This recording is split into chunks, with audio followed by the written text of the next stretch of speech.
one of the CRICKETher Weekly. We have arrived at Chester Street and we will be watching Durham v Lancashire later in the Women's Blast. Day 3 of our epic Midland/Northern adventure. Sid, let's talk about, first of all, let's go back nearly a week to England winning the T20 series at Chelmsford. Hang on, don't you want to go back to last night and tell everyone first of all about the most important thing, which is like right there on the video, which is the haunted castle where we stayed last night. Okay. Now, we didn't actually see any ghosts, but I did hear some creaking down the corridor after midnight, so I think that probably was the ghost walking down the corridor after midnight. So a ghostly experience, and you know, welcome to Durham. Was it the ghost of Heather Knight's hamstring come to haunt you? Yeah, because that's what we're really here to talk about. Well, I was just going to say that England won the T20 series against West Indies nearly a week ago on the Bank Holiday Monday at Chelmsford, and Heather Knight scored 66, not out, and a really crucial performance, but unfortunately managed to, what we think was kind of reigniting an injury that's plagued her for several years to her hamstring.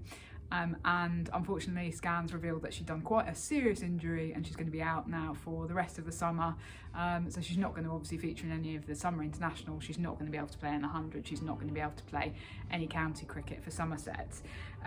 Sid, it's all very unfortunate given that she made a couple of really crucial contributions, even in the 3 T20s, the first matches that she played since she had the captaincy taken away from her. But is this potentially the end of her international career, do you think? Well, yeah, I mean, it could be. I mean, we talked about this when we talked about the captaincy last summer, going forwards, that, you know, she is at that age where, you know, injuries do start to become a factor, and you know, it is going to be tough in the professional era for players, particularly players that work so hard on their fitness and where fitness is such an important part of their game as Heather Knight. You know, I think that obviously there are plenty of cases where players have carried on to playing franchise cricket into their, you know, 40s even, but it's going to be tough to do so, especially for someone like Heather. Heather always worked really hard on her fitness because she was someone that needed to work really hard in order to make the fitness count, and fitness is a big part of her game. She's not a huge sixer. I don't mean she's hit a lot of boundaries, but you know, she's a big part of her game is being able to run fast between the wickets and things. So, you know, it's going to be tough for her, and I think that we may well have seen the last of her in an England shirt, because, you know, other players are going to come in this summer, and if they're able to make their mark, then it's going to be tough for her to get back into that side. Yeah, I mean, the press release said that, and she's herself said on social media that her big aim now, her big target, is to get back and fight her way back into the England squad for the 2025 World Cup in India, and that's her big target. For me, particularly now we've got Charlotte Edwards as head coach, who obviously sets a lot of store by performances in domestic cricket. The 100 is going to be a really big one, because that is, you know, the moment where a lot of these players are put under the most pressure. Heather Knight is not going to have an opportunity to make her case. The only case she's going to be able to make by September, when Lottie's selecting the squad for the World Cup, is, well, look what I've previously done. And we know that Charlotte Edwards is very much somebody who says, I'm going to pick on domestic performances and domestic form and recent form. And so for Heather Knight to be able to make her case, well, it's just not going to be possible. And I don't think that Lottie will be particularly sentimental about it either. I think that she will want to select what she feels is her best squad at that particular moment, and even if Heather Knight is back fit, it's not going to be very possible for her to have made a particularly good case. So, you know, it's unfortunate. It's going to be really sad if it is the end of her England career, but it feels that that's potentially the unfortunate outcome of this. I mean, it really looked from a batting perspective as if she was playing a more relaxed game, and, you know, she was playing a lot more of the kind of shots which say that, you know, I'm relaxed, I feel comfortable in my own skin, and certainly, you know, I mean, she was an important part of England's Ashes team, and she was, you know, the key batter in the Ashes, which of course we should remember wasn't a success. But she looked kind of wound up and tight, and the weight of responsibility, whereas that had clearly kind of fallen off her. So she looked to be playing with more freedom. But, you know, all things come to an end. I think that may be what's happened here. I suppose the other question is this potentially, it is very unfortunate, but is it potentially a blessing in disguise for Nat Sciver-Brunton and the new leadership group, which has now been extended to include Kate Cross for the ODIs, who can now kind of put their stamp on leading this new England setup, this new England side into what we hope is going to be a new successful era, without worrying about Heather Knight there in the background going, oh, nah, I'm not quite sure about that, because we did maybe see a little bit of that in the T20s, would you say? Yeah, I mean, there was a little bit of her talking to bowlers, and I mean, I'm sure that she would say, well, that's totally normal. All players talk to bowlers, especially if you're fielding at mid-off, mid-on, you're there, you are going to be talking to the bowlers. But, all players aren't the player that has been captain for the best part of 10 years. So, I think that there is a little bit of an extent to, I mean, as I've said, I wouldn't have picked her on exactly the same basis that Mark Robinson said to Charlotte Edwards, no, you're not going to be in the side going forwards, because there's too great a shadow there. But yeah, I mean, it gives others opportunities. It's given Alice Capsey an opportunity, which let's see if she can take that in the ODIs going forwards. Okay, and we've obviously now had the first ODI, which was at Derby on Friday. England successful in that, very much so. A couple of centuries for Tammy Beaumont, also for Amy Jones, her first ever international 100 in 12 years of playing for England, if you can believe it. Of course, there was also the 5 for Linsey Smith. Now, Sid, you have a bit of a controversial take on those 3 performances by England, don't you? Well, Amy Jones was the player of the match, but for me, the other 2 performances were actually better. I think Linsey Smith was the key performance, really. I think that, being able to deliver and take wickets in that situation, that's where England has really struggled over the past few years. We've seen quite a lot of times where even when they've got the weight of runs, they haven't been able to take the wickets. And West Indies did take it quite deep. I mean, there was no chance of them winning the game. Certainly after they lost another couple of wickets, the first couple that Linsey took. They were basically just batting out time for the last 20 overs. But the important thing is England did bowl them out, and Linsey Smith took 5 wickets in order to do that, and that's what England has struggled to do. And I think that's the most interesting thing, because it's given Charlotte Edwards a real headache in selections going forwards. Because of course Sophie Ecclestone, is going to come back, and we saw Sophie Ecclestone. I mean, we'll come back to this in a minute, perhaps. We saw Sophie Ecclestone bowling impressively for Lancashire yesterday. She's no longer officially the number 1 T20 bowler in the world. She's lost that crown, but she's still an impressive performer with the ball. So she is going to come back into the side. What's Lottie going to do? Is she going to select 2 left-arm spinners? Teams are reluctant generally to do that. Is she going to drop Charlie Dean? Charlie Dean's part of her leadership group and was named as vice captain in the T20 series. Ooh, dilemmas. So that's the one thing. And Tammy Beaumont, I thought actually Tammy Beaumont batted even better than Amy Jones. That's not taking anything away from Amy Jones's performance, but Tammy Beaumont really kind of knuckled down and made a start and played that anchor role so perfectly, where she wasn't going like really fast. I mean, she didn't want really slowly. She wasn't going a strike rate of 20 or anything, but she was going at a strike rate of around 60, 65. And then suddenly, about the 25 over mark, about 26, 27 over, something like that, she just exploded and she hit the next 50 runs off 22 balls, and England needed to kind of get a little bit of a move on perhaps there. They'd taken 25 overs to kind of establish their innings and then there was this explosion which took them up to this massive total. And it's that total itself is very significant, I think. So for you, Tammy's 100 was more impressive. For me, Amy's 100 was more impressive. Okay. So we don't agree about that. Tammy's hit 10 hundreds before in ODI cricket.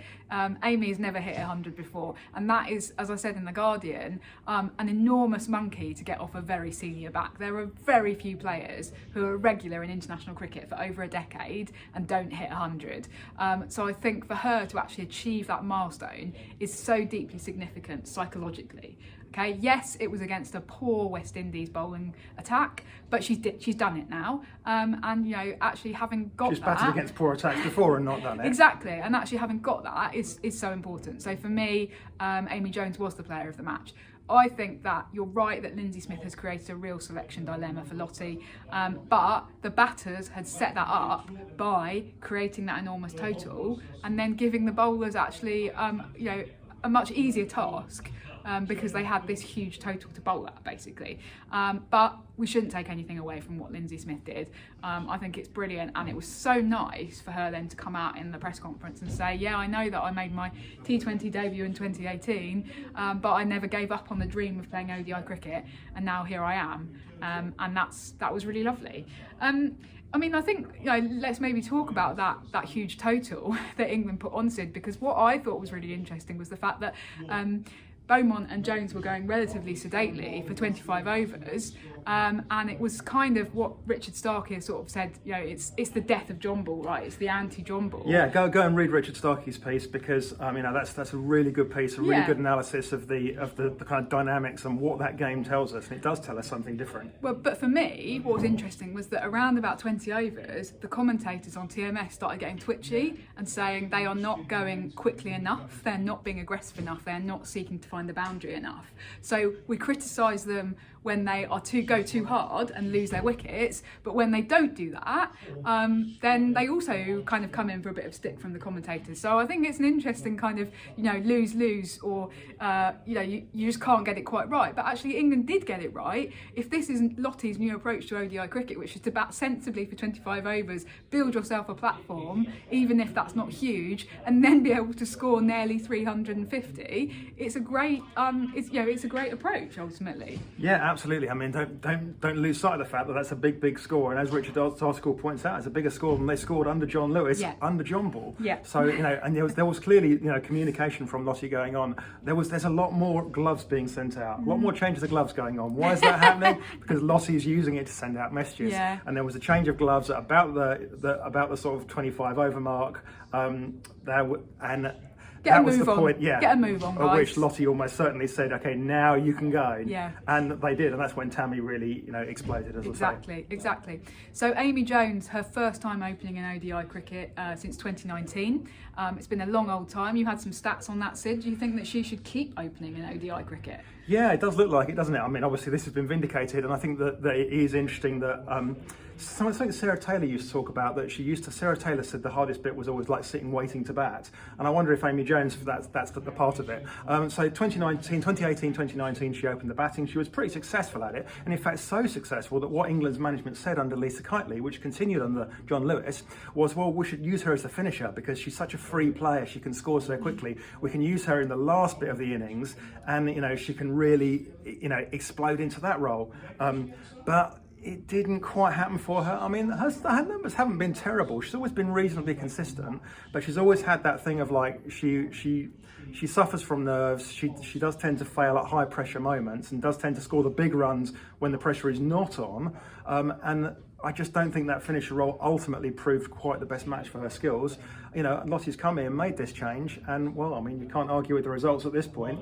And I expect Lottie to continue with it, even if Amy Jones gets ducks in the next two. I think she'll continue with it because that's Lottie's strategy. She's saying, I'm going to give you this role, and I'm not going to mess people around. I want you to make this opener role your own.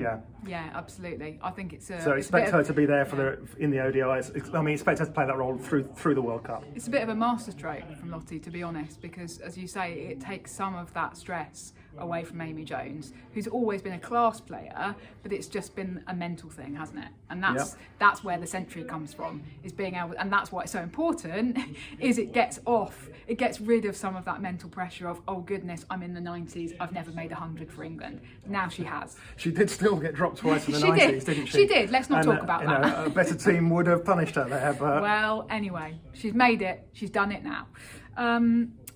Shall we talk about the start of the Women's T20 Blast, Sid? Because, of course, that's one of the reasons, it's the main reason why we've been in Manchester yesterday and in Durham today. Yesterday we watched... It's hard to remember which game we watched, isn't it? Yesterday we watched the Blaze beat Lancashire at Old Trafford. Our first ever time at Old Trafford, Sid. Very exciting, and obviously our first experience of this new look kind of women's Blaze that's predicated on these double headers. Women's Blast. Sorry. Women's Blast. That's predicated on these double headers with the men. What did you make of kind of Old Trafford? What did you make of what Lancashire were doing with the Women's Blast? Well, Lancashire have put their full, as you would expect expect from what they've done over the past few years. Lancashire put the full effort into it. So everything was open, everything was ready to go. When we walked into the ground about an hour before play started in the women's game. Whereas in the past at other grounds we have seen that stuff like all the food stalls are not open until 2/3 of the way through the women's game, whereas everything was open, everything was ready to go. They had activities for the kids. They had like the England netball had a stand there trying to encourage the kids into netball. It was the Netball Super League, I think. There was a sort of little concert stage with a guy blasting out that Amy Winehouse song Back to Black. It was all set up right. The only thing that was missing was any fans. The guy was blasting out Amy Winehouse. Oh, get back to black. No, don't. No. It's okay because we won't get struck for that because it didn't resemble the original song. There was literally nobody to hear it. There was literally nobody listening to him. Okay. The crowd at the start of the game was not huge, was it? It wasn't, and actually we did get an official crowd figure from Lancashire at the end of the game. The official crowd figure was 2,600, okay, which in itself is potentially a bit disappointing given that at the Utility Bowl the day before they'd had 4,500. I don't know what the men's crowd figure was at Old Trafford yesterday. If anyone knows what it was, then do comment below the line and let us know.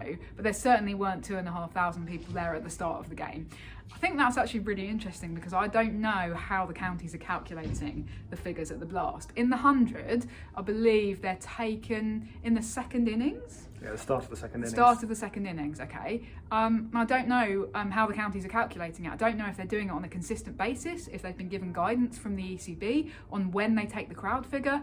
Do they take it, halfway through, or do they just take it when it suits them? Is it, can they just take it at the end because that's when you're going to have most people there? So that's really interesting. But anyway, yeah, there were probably 400 or 500 people there from ball one, right? And Old Trafford, my biggest takeaway from going to Old Trafford was flipping heck, this place is enormous. It might not have the capacity of some other grounds, but it's big, and it did look disappointingly empty. On the other hand, credit to Lancashire because they're making decisions based on equality of presentation for the Women's Blast. You need to have everything open, even if it doesn't necessarily make commercial sense at the moment. It's still really important to do that. So I think well done. Yeah, and it's not like the men's game was full. Like the men's game, there was still a lot of empty seats at the start of the men's game. So it wasn't as if half of Manchester turned up and that it was a full house for the men's game. No way. I mean, I think this competition is a big test. It is going to be a big test, and we'll reflect in a at the end about how successful we think it's been. But it feels like it's the first big test for this new aligned model of women's counties with men's counties, right? Yeah, definitely. I mean, the One Day Cup, obviously there is a men's One Day Cup, but the men's One Day Cup, for those who aren't familiar with what's happening in England, the men's One Day Cup takes place during the 100, and that's effectively been downgraded to almost a second 11 competition. So I think that people could be looking at the women's One Day Cup and going, well, that's not the important thing. Whereas the Blast is being, it's basically the same competition. It's called the same thing. The format's not exactly the same. The points, the way the points are done isn't exactly the same. The way the league is done isn't exactly the same. But it's broadly the same thing. There's a league stages and then there's a finals day. And it's called the Blast. So they should be able to develop a degree of equality from that. One thing I did pick up on is there was a very reasonably short space of time between the women's game finishing and the men's game started, which has been a problem in the past where teams have left huge gaps because the men have demanded an hour to be out on the pitch. And again, looks like the ECB would have been the ones clamping down on that and saying you need to make sure there's a shorter gap between the games. So that's positive as well. I think there was about an hour between the two, which is possibly the minimum that you can do. I think sometimes in the 100 they end up with like 45 minutes. But yeah, so the scheduling seems to be about right at the moment. Interesting that it was another, I don't know whether you would call it a high scoring, Sid, because I think it was actually the game that we watched at Old Trafford was one of the lower scoring games so far in the Women's Blast. It was 169 from Lancs, and then obviously the Blaze managed to successfully get 170 on the board in their chase. So is that high scoring? Well, by the standards of the Charlotte Edwards Cup, Raf, if you look at the Charlotte Edwards Cup numbers from 2021 to 2024, which is when that competition existed, it was high scoring by that standard. Yes, definitely. Okay. If you look at my ghost chart on social media, you can see that it's way in excess of a typical score in the Charlotte Edwards Cup. But yeah, the numbers have been going up this year. I mean, in the One Day Cup, we've seen a load of hundreds, more than ever before. Already at this stage of the season.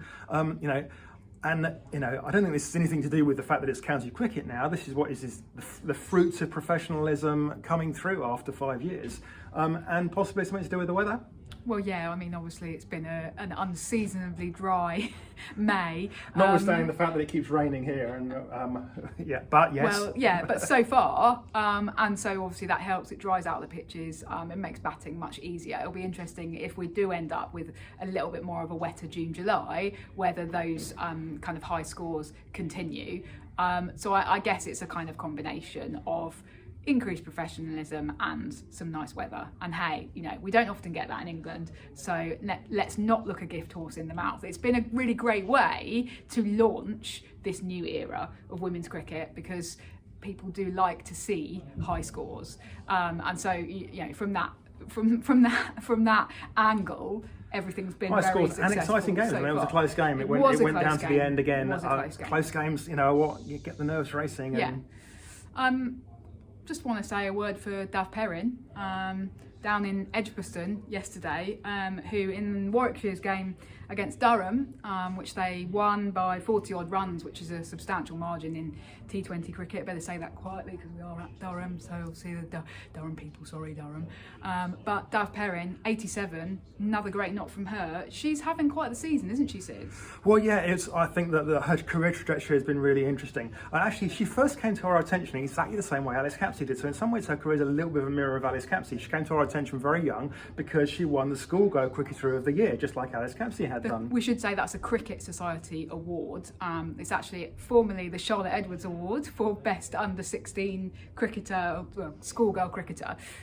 So that's nice. Anyway. Yeah, so she won that award, but she's had a little bit of a quieter kind of move up the rankings than Alice Capsey. Obviously, Alice Capsey, was a fantastic talent, and got catapulted into the England team after her performances in the 100, made that a no-brainer.